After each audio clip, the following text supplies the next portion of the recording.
easiest way to get a golf course quality lawn. Sign up now at truegreen.com. Hey, vacation next week, Lisa. 5 days, nice. Big win for you on the water. Thanks, congrats, bud. How are you? Go skate. Jay, a little behind on mandatory training. Let's get it done, pal. How does he know everything? I won. How long has Pat Brown worked here? Pat, 7 years next month. Thanks for the hard work. I want Paycom's command-driven AI. It is time for Mercedes-Benz. Drive with precision.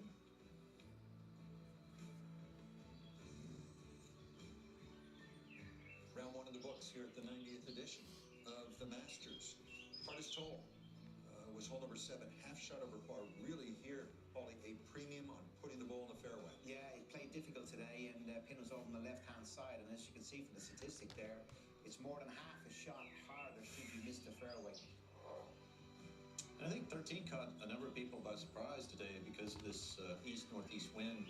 Tee shot was playing into the wind, not many players getting around the corners, the majority of players laying up. And the layup was difficult. That left pin, you try to lay up fairly close so you can hit something low and scoot it up that ridge.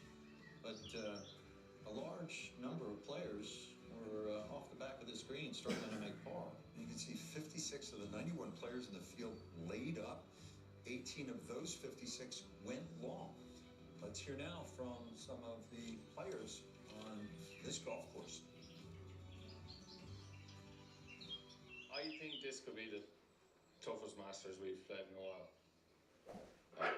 You look at the forecast, they can do whatever they want with the golf course this weekend. Like, I think that over the last few years we've had a day every year where it's been rained out or it's been heavy rains, and it's kind of helped us a little bit. But I think before the week's out, it's going to get very, very crusty around here.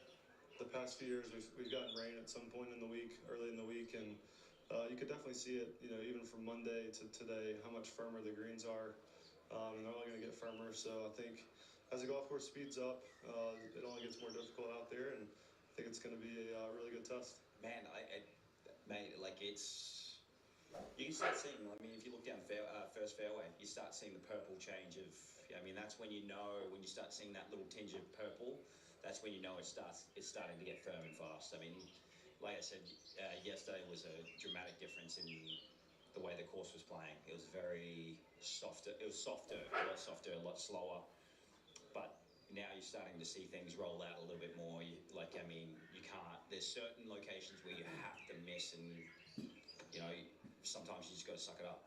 They can do whatever they want with the golf course, can't they? That's the beauty of it. And I think you never quite know what you're going to get out here until you hit into the first green, see the ball routes on the first. But for sure, they're having the absolute perfect conditions to make it as firm and fast as they want. So it's up to them what they want to do with it. But yeah, it's an amazing test, and it's as a major and as the Masters should be, I guess. Yeah, the course is only going to get drier and firmer and faster as the week goes on. But it looks like the wind is going to be pretty light for the rest of the week. Maybe it'll be pretty similar on Sunday, sort of gusts to 15 or 20. So, again, today there was a few shots where you just had to time it right, and like the 12th hole, for example, the 16th, it started to gust a little bit on us. So, we're not really going to have to deal with that, it seems like, over the next couple of days, and then maybe a little bit on Sunday. But when these greens get fat, last year, they got really fast and firm on Sunday. But I think you're going to see that for the next 3 days. So there's still opportunities to shoot really, really good scores. The course is lush. They're doing what they want with the greens. That's the beauty about this place. So I do feel, when Rory won last year, I felt like they were pretty slick as well. And then, dating, 2-3 years back, I think maybe it's gone that direction where it's got a little bit more of that brown in them, and that sort of slickness. So you just got to adjust. I think adjusting is going to be the big thing, and positioning yourself is really important too. It's tough. It's obviously, but this is the way we want Augusta to play. don't get me wrong. This is the way it's meant to be played. It's not meant to be. It's not meant to be easy. Obviously, Augusta is always difficult with the wind because it just switches constantly, and you have to be so precise with every single shot you hit that it makes it even more difficult. And then when the greens get fast and firm like they are now, it's just a test. But it's the way it's supposed to play. So, second highest opening round scoring average going back to 2010, eclipsed only by 2017, just about 75. 9 under that year went to a playoff. That was the man you just heard from, Sergio Garcia, beating Justin Rose. So there were just 5 rounds in the 60s, only 16 under par, and there were 10, count them, 10 rounds today in the 80s.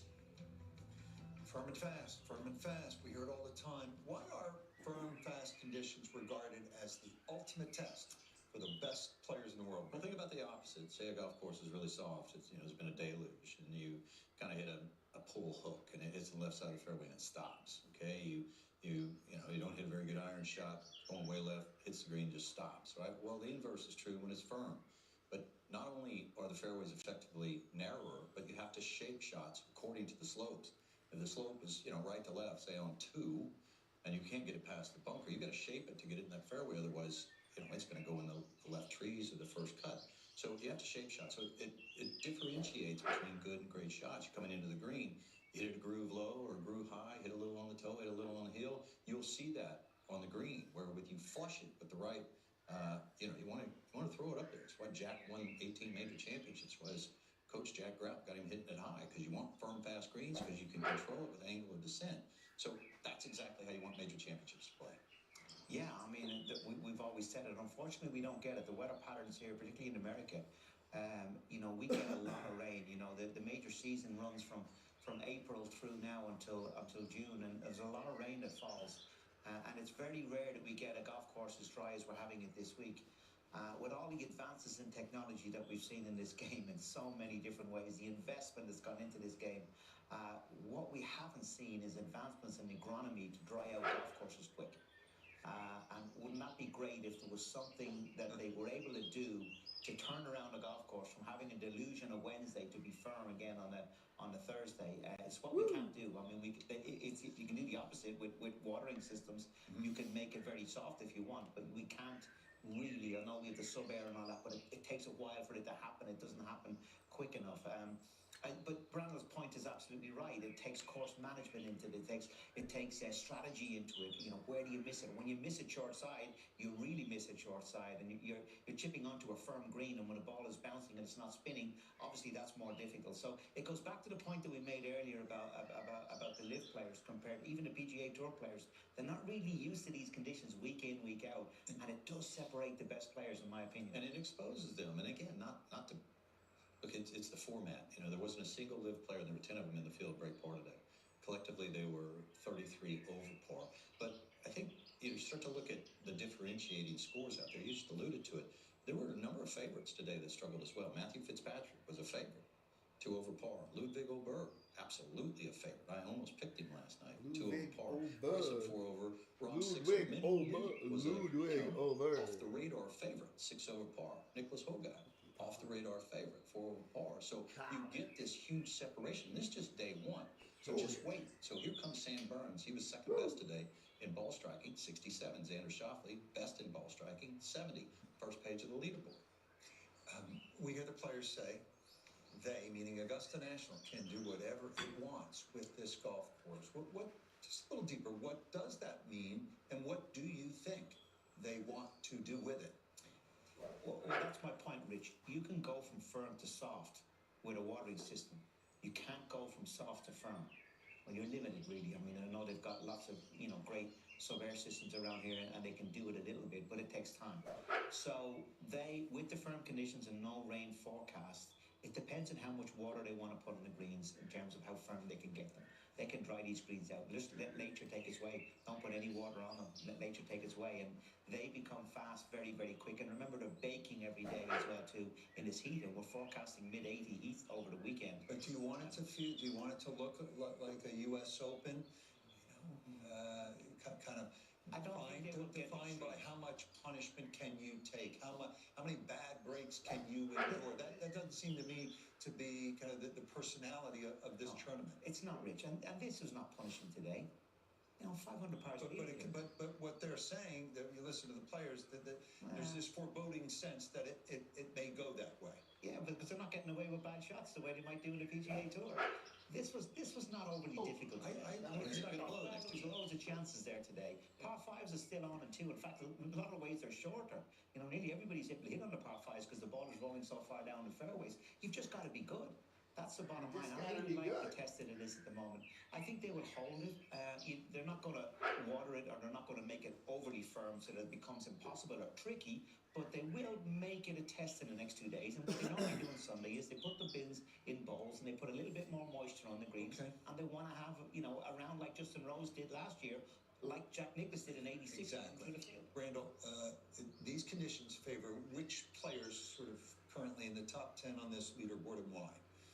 Well, highest ball hitters and the ones in the most control and the ones that can work the ball both directions. So that's Scotty Scheffler, and that's absolutely. But look, there's some surprises early on. I mean, Kurt Kitayama led the field in strokes gained approach, so keep an eye on him. He's a little dangerous. He goes, I think when I watch him, when he's playing his best golf, it's like it wouldn't occur to him that it's the Masters. It wouldn't occur to him that if he wins this, he gets immortality. He just goes about his business very methodically. Finished second, by the way, at Riviera, for what that's worth. That's right. He finished fourth in a PGA Championship before.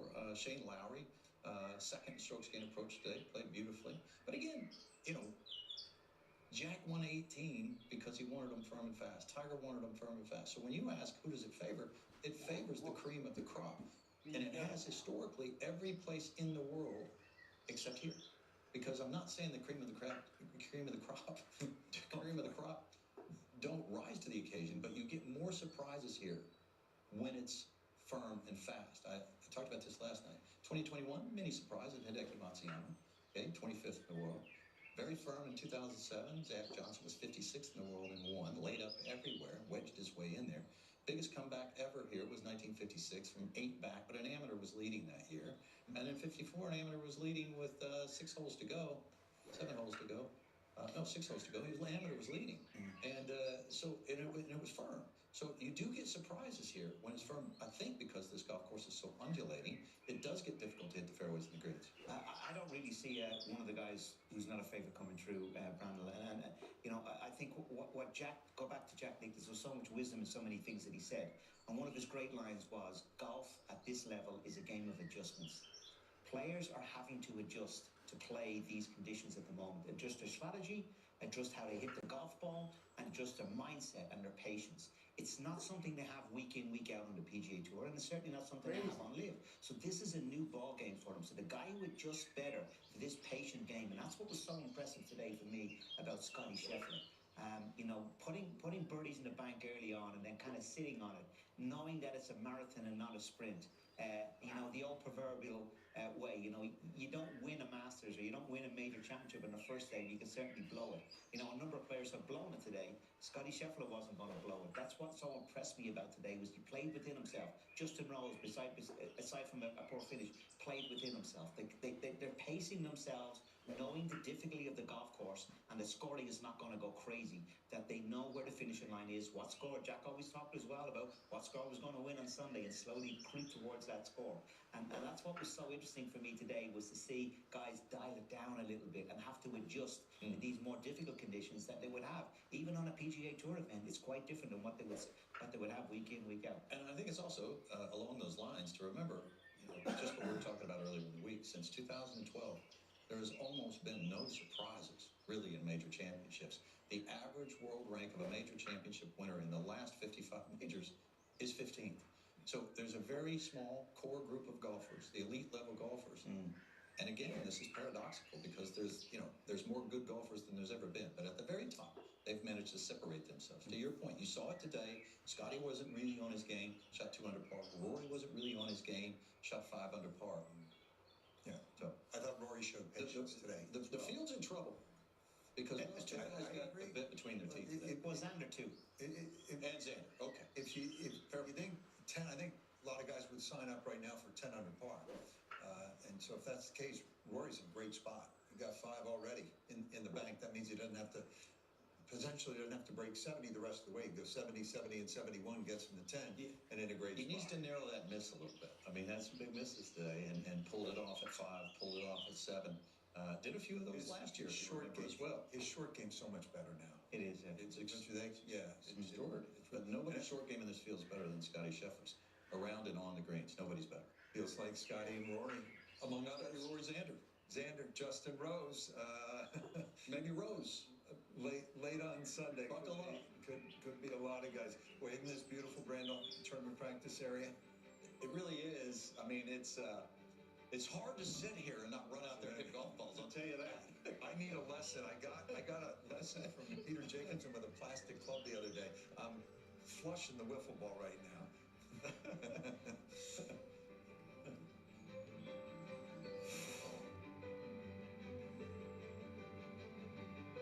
I'm your overly competitive brother. Say, man, I'm about to steal this game from you just like I stole Kelly Carter in high school, huh? And now you're ready to settle a score. Game over. And if you don't have the right home insurance coverage, well, you can end up paying for all this yourself. So get Allstate and be better protected from mayhem. Yeah, like me. Thanks, bro. Take a lap, rookie. Switch to Allstate Take a and lap, save rookie. hundreds. What are you waiting for? Make your move before I do. Knock, knock, Capital One Bank guy. Can I borrow some Wi-Fi? Sure, Chuck. Oh, my wash machine's on trips also. I got just the thing. Want to try the catchphrase? There's no fees or minimums on Capital One checking accounts. What's in your wallet? You're natural. Introducing new Titleist Pro V1X Left Dash. More dash speed. Wow. Gets out there fast. Proven dash spin. It holds, and that's exactly what I'm looking for. And lower dash flight. Holy smokes. It's everything a dash player loves and more.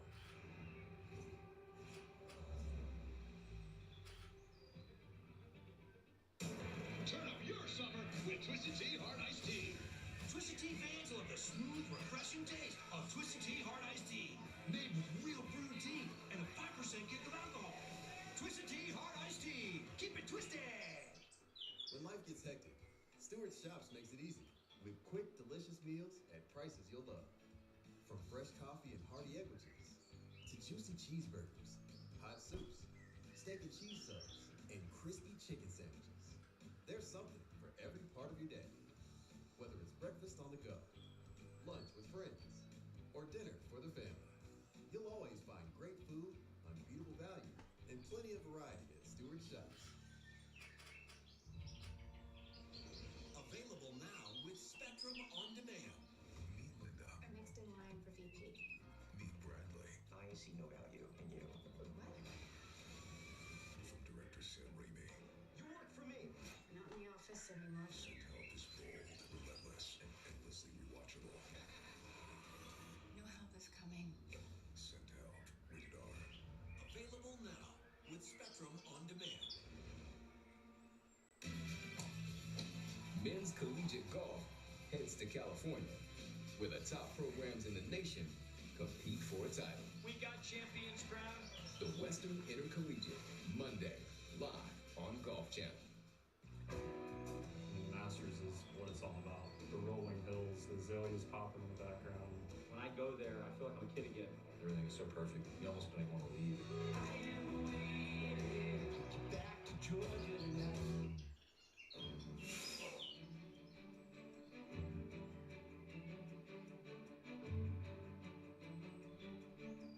There were just 16 players on day one of the Masters tournament who finished the opening round in red figures. And more than half of those inside the top 10 are chasing their first green jacket. And that includes U.S. Open champion Gary Woodland, who crept into red figures on Thursday with a 1-under par round of 71 at Augusta National Golf Club. I'm Amy Rogers, joining you from our Golf Channel studios.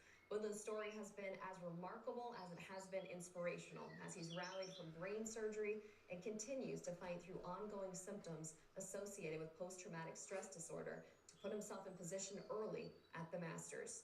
Woodland's health struggles left him out of the Masters field until 2 weeks ago when he won the Texas Children's Houston Open to win for the first time on the PGA Tour in 7 years.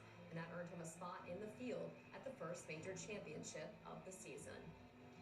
And Woodland has been very open and transparent about his recent struggles, sharing during the Players' Championship in an interview with Rex Hoggard that he is battling PTSD following his brain surgery. Thursday, Woodland carded back-to-back birdies at the second and third holes to jumpstart his round and added another at the par 5 8th to go out in 35. He dropped 2 shots on the second 9 to shoot 71, and Woodland had this to say about his round on Thursday. Jerry, this is your first round you've played since you won, but what did you hear from the patrons out there? The same thing that I've got really since brain surgery. The love and support is amazing, and obviously here everyone's so respectful anyway, but the love and support I got, obviously it was a nice crowd playing with Scotty. You had the big crowd, but to feel the love and support out there was awesome. Gary, we talked yesterday about the security and just how to go that way. Yeah, we did a good job. Security's been with me since I got here on Sunday, so I have a better idea where they're at. They were amazing today. Butchie and I are learning too. There's some tight tee boxes back there, so making sure the bag's behind me or Butchie standing behind me really helps calm me down a lot. So we did a better job to that than we've done, for sure. Woodland had the patrons on his side today, and they will no doubt be supporting him all the way. We'll have final thoughts when we come back, live from the Masters.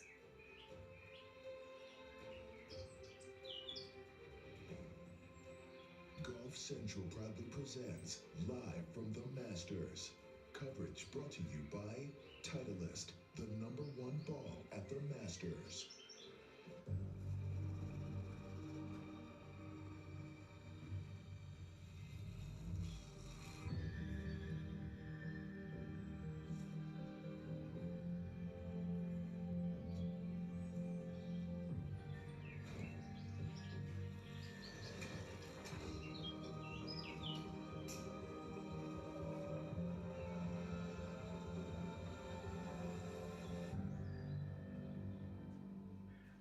CIDP is no walk in the park.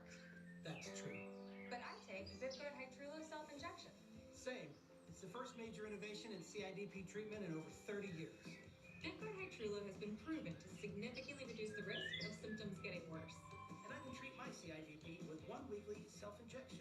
Don't use if allergic to the ingredients. It can increase risk of infection and serious allergic infusion or injection-related reactions. It can help right away if you have rash, hives, swelling of the face, lips, throat, or tongue, breathing problems, low blood pressure, or fainting.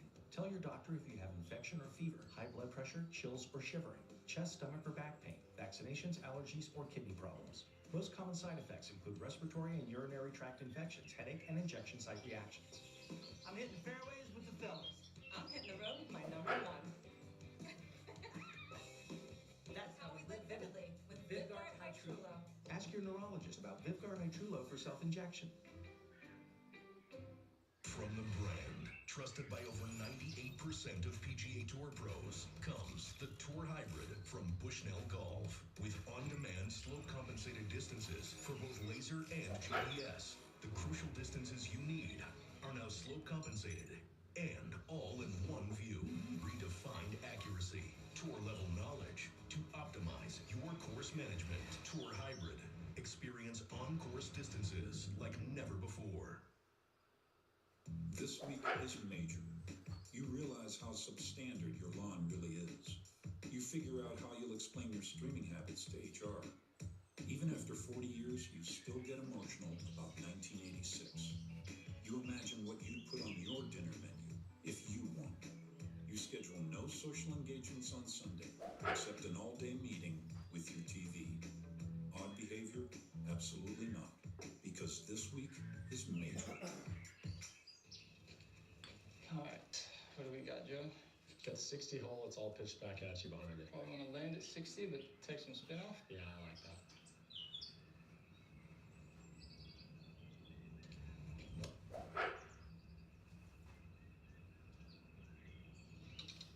Good shot.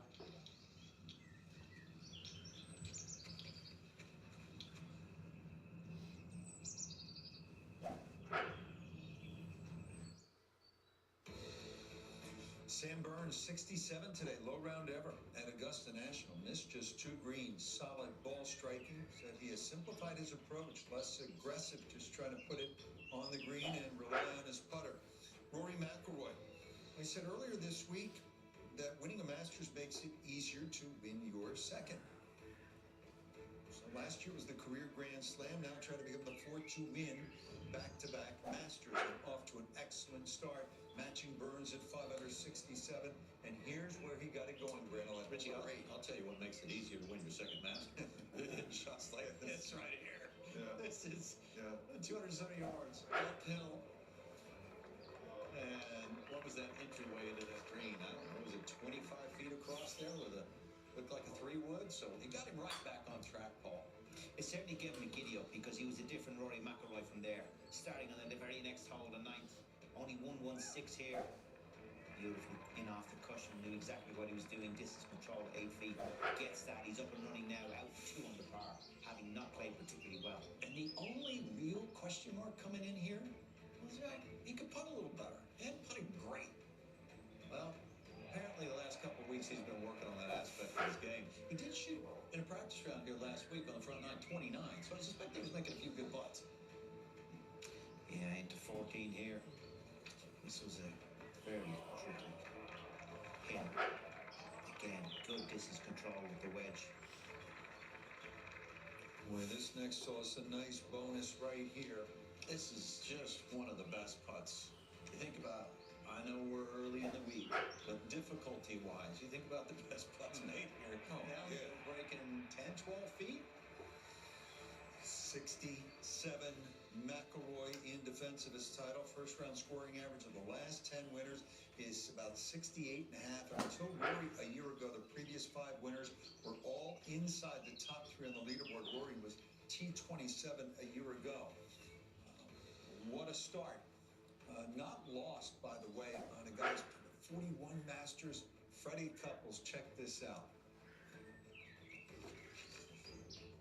And by the way, Rory may never lose this thing again after last year. I mean, I said that on about the 12th hole to my caddy. And then he birdied, I think, a couple coming in. But, you know, he's really good. He hits it so solid. That he does. And Freddie knows this game. That he does. You know, the Rolex Marquee grouping, and they're out tomorrow at 1:44 Eastern Time. And Cameron Young fought back. He was 4 over the early going, and so too Mason Howe.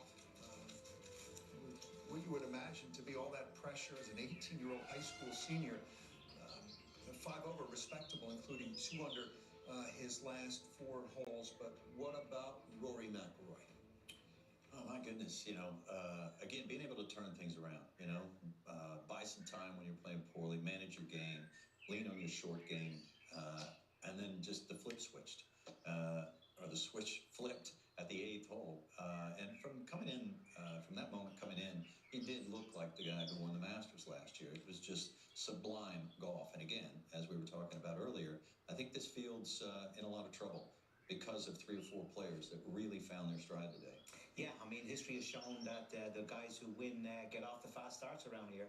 It's a tough golf course to hunt down leaders, and I think 5 of the last 6 winners have all been in the top 6 after the first round. And just looking at the top 6 this week, including the guys who are joint 6th, there's likelihood the winner will come from one of those. And Rory was great today. I thought he did really well. And he wasn't great the first 7 holes. Hung in, stayed in the fight. And then, you know, when the game clicked in, the birdies came. But, Paulie, you've always loved Rory through the years when he has the pointy elbow, something to prove, chip on the shoulder. This week, he seems relaxed. I mean, the narrative has been that it is, you know, burden lifted.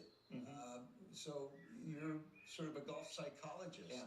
How do you square all that with Mr. Pointy Elbows being relaxed and playing as well as he did today? We'll answer that on Sunday. There's a long way to go between now and Sunday. I thought he did great today to get himself in a hunt. And we're going to learn a lot about Rory over the next 3 days. I know he's talked about maybe trying to do a double now and win all the Grand Slam again for the 2nd time, and we're better to start to do that than here.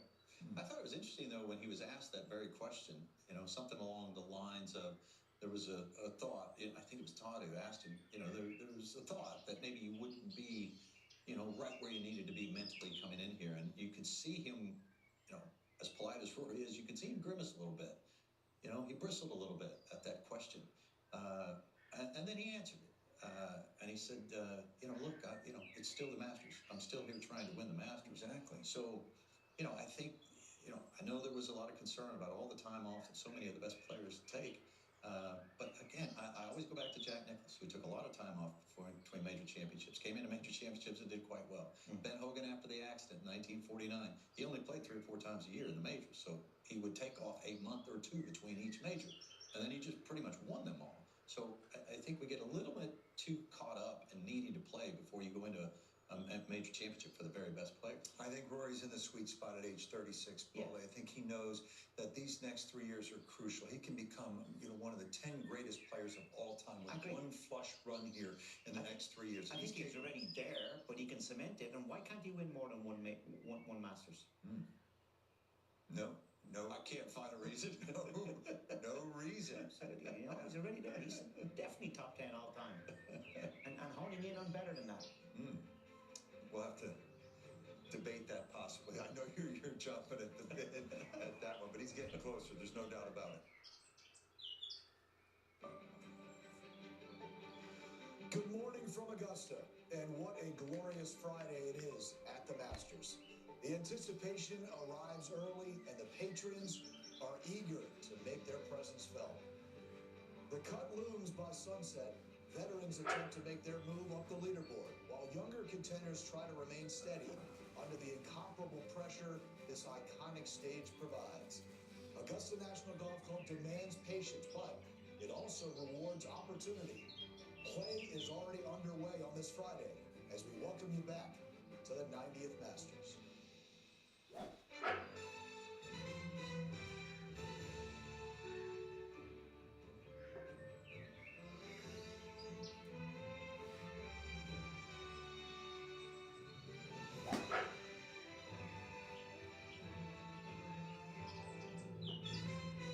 Central proudly presents Live from the Masters. Coverage presented by Titleist. Yesterday, Rory McIlroy became the 7th defending champion to have the lead or co-lead after 18 holes. Rory's Thursday 67 was just the 3rd time he's broken 70 in the first round in 18 Masters starts. McIlroy shared the overnight lead with Sam Burns. Sam's 67, his lowest score in 13 rounds at the Masters. This is the first time Burns has been atop the leaderboard at any major championship after the first day. And one of Sam's closest friends on tour is the world's #1 player. The 2-time Scotty Scheffler won the Masters. He shot 66 and 69 on day 1. Yesterday, Scheffler got off to a nice start. Now he's playing with the big boys. 70. Playing with the big boys now. And as we take a look at the leaderboard, 18 of the last 20 Masters tournaments, the eventual champion has sat among the top 10 on the leaderboard following the completion Let's of go. the first round. The lone exceptions. Now Scheffler hits a hole in one today. And last year, I win $1,600. Come on, let's go. That's a bet. Champion Patrick Reed with 369. 45-year-old Justin Rose again on the first page of the leaderboard. After If you ain't in it, you can't win it. Let's go. A year ago to Rory McIlroy. So the unpredictability, as we say good morning to Aaron Oberholzer, Paige McKenzie, and Ryan Lavner. I'm Steve Sands. So glad to have you with us here on Live from the Masters. It is anything on air yet at the Masters? Let's see. But it's an unpredictable tournament, isn't it? Well, for all the talk that we set up earlier in the week, and we talk about everybody's off here on the channels. Guys that can win the golf tournament, you would think it would. When they go over to but yesterday, the Masters, if you go to www.masters.com, golf course can actually play. They have a nice little Here's one of the thing online. John Rahm. It's nice. You can pick a team of players, and they have it all on air there early in the morning. It's great. Makes bogey, and he ended up shooting 78. Again, another pre-tournament favorite. Bryson DeChambeau playing around in the sand on 11. Takes 3 to get out of this bunker. Makes triple. He shoots 76. And another, maybe just off the radar picks that I think people were looking at because he's left-handed and lefties have had such a great success here. Robbie Mack on 15. You know, looks like a good shot, trying to attack, needs to make something happen, goes the other direction. So these are just three guys. There were more guys, like Minwoo Lee was a 78. Robbie Mack, that was an 80. And then look at the scoring average. It looked idyllic out there. And the scoring conditions look fantastic, especially when you look at the morning times. But then you get to the afternoon. And I mean, it was difficult yesterday afternoon. And this is one of the highest scoring averages, the highest scoring average in the last 5 years, Steve. So what we thought we were going to see most years and what we actually see, two completely different things when we actually get here, and it always surprises me, Paige. Well, and the players are forced to adapt, and we knew that ahead of time, right? You come in, you know the golf course can change a lot between Wednesday and Thursday, and then Thursday and the rest of the weekend, but you have to pick your points around this golf course, and one of the points that the players typically take advantage of course, is the par 5 15th. Another great example of maybe unpredictable yesterday is it actually scored over par for the field yesterday. This par 5 that's reachable in 2 for so many players became a problem area. You saw Bobby Mack hit it in the water. You saw Sergio end up short. You saw Patrick Reed end up long. Yeah. So it got very, very firm throughout the day, and I think that created a lot of issues for the players as they made their way around what typically is a scoreable hole, and it wasn't yesterday. Yeah, 15 is a great example because I've had a blast over the past couple of days just sort of camping in the flash area for the players and listening to what the players are talking about. And they're essentially striking a pretty ominous tone about what the rest of this golf tournament is going to look like, potentially getting too firm, and this is going to be one of the hardest Masters of our lifetimes. The fact of the matter is these players are not used to getting punished for poor shots on the week in, week out PGA Tour. It's going to be a very fine line for the remaining 54 holes of what's tremendous and what's tragic. And the best ball strikers have to absolutely be salivating at the prospects of what these next 3 rounds are going to be. And if you're the rest of the field, you're looking up at a Rory McIlroy and a Xander Schauffele and a Scottie Scheffler, you got to say, uh-oh, because this thing's about to get a whole lot tougher. And the reason it's going to be firm and fast is because the weather forecast is absolutely fabulous. Let's go down to the first fairway and welcome in Rex Hoggard for the first time this morning. And Rex, what's it like out there right now? Steve, on day 1, Augusta National was exactly what we thought it was going to be, a firm and fast test. And it's only going to get more so over the next couple of days with what I would call an unrelenting forecast. And even though players knew exactly what to expect, that didn't make it any easier. You might get a yellow jacket if you win. It might look a bit of a different colour, yeah. I don't know. But yeah, listen, I think Justin Rose.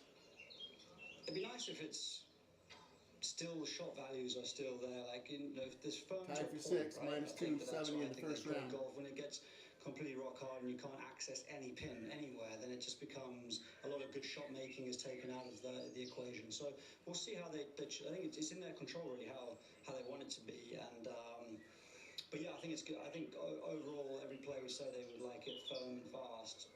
But I think there's like a boundary to that. Yeah. As it gets drier, Rory McIlroy. The grass around the greens gets co-leader, stickier. minus 567 in the first round. Makes it more difficult to hit the bump and runs. And it also makes the putting through that grass a little bit trickier as well. Defending champion. And yeah, it's... I think when the greens get that firm, you really have to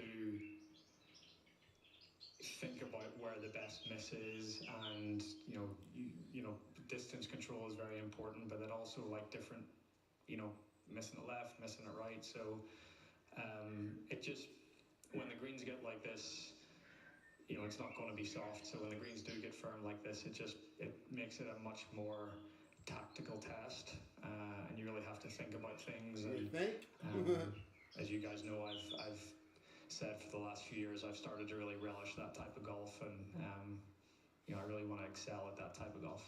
Just your normal stuff. I mean, the golf course gets firmer, the greens get a little bit more chewed up. Typically the wind is a little bit more. Tied for 6, minus 270 in the first round. The wind, but the greens definitely got firmer. 2022, 2024 champion. On the greens with guys reading putts and doing everything they need to do in order to get ready. And so going out late is typically going to be harder than going out early, but that's just part of it. I get to go a little bit earlier tomorrow, so get home, get some rest, and start over. Now, to Scotty's point, there was a distinct split in the scoring for those who teed off Today's early weather, versus 80, those who teed clear, off late. 3 Saturday, of the top 86, 16 players Sunday, on the 87. leaderboard after day 1. Mostly sunny, mostly sunny, mostly sunny. It's going to be great. A 70 that was shot 3 by days of Justin golf. Rose, of course, Scottie Scheffler. And it's only going to be more more of the same the next couple of days when you take a look at this forecast. It's going to get warmer as we get closer to Sunday. High of 87 on Sunday. A little bit less wind. Maybe on Sunday we could see sustained winds up to 10 miles an hour, which can certainly make a difference around here. But the most important number on that graphic is virtually 0% chance of rain over the next couple of days. And Augusta National can do whatever they want with this golf course. Steve? Cannot wait to see how they set it up for today and also on the weekend with those high 80s temperatures. Thanks very much, Rex. We'll see you in a little bit. Let's talk about Rory McIlroy.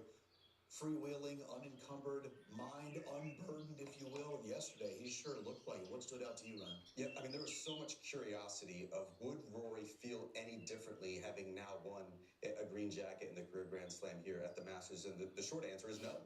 Rory told us yesterday that he was just as nervous, he was just as anxious, he was shaking as he was trying to put the ball on the tee. But the real difference, according to Rory, was that he didn't panic when he was out of position early in the round. He said he was just sort of hanging in there, trusting that eventually his game was going to come around. And in that respect, I think he did have a little bit more freedom than we've seen early in his career, just knowing that he does have a green jacket. There's really no need to be tentative, to play the last 11 holes as he did in 5 under par, very stress-free, made some nice putts. His swing started to come around, put himself in position off the tee a little bit more often. I couldn't help but chuckle when I heard Fred Couples remark after the round. He said he was walking with his caddy up 12. He looked at the leaderboard, and Rory McIlroy was making moves. He said, after last year, I'm not sure Rory's ever going to lose at this place. Okay, I don't know if I buy the fact that he's not as encumbered. He's got to be a little bit freer as it relates to that. I understand that he still may have been nervous, but come on, it's got to be a different feel for him. But I will say, those escape shots, that was key to his round yesterday. As much as you would think it was an easy day for Rory McIlroy, it actually wasn't. It was a day of escape shots for Rory